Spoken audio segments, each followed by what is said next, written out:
Hi, ako pala si Neil. Nag-isda para hindi mapag-isa. Ito pala ang napili kong libangan dito sa gitnang silangan. Ang fighting fish. Kaya kang ipaglaban hanggang kamatayan.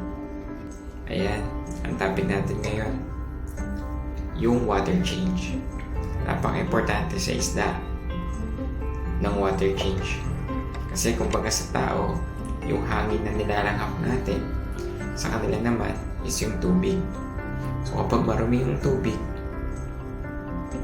hindi maganda ang magiging kalusugan nila.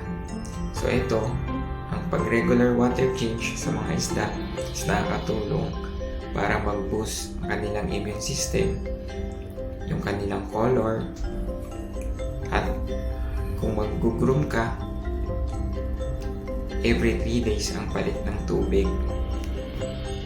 Kaya ito, kung makikita nyo, iba't ibang kulay ang tubig na gamit ko. Tulad nito, kulay tsaa.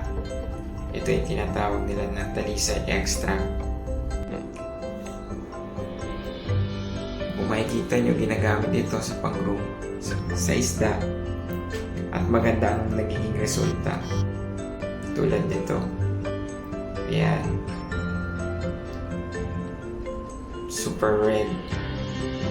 Yan ang mga karaniwang nagbe-best of show sa mga competition. Dahil solid ang kanilang color, mahirap hanapan ng kapintasan. At ang pag-water change ng regular ay nakakatulong sa isda natin upang maging maganda ang kanilang kalusugan. So yun lang po. Alam!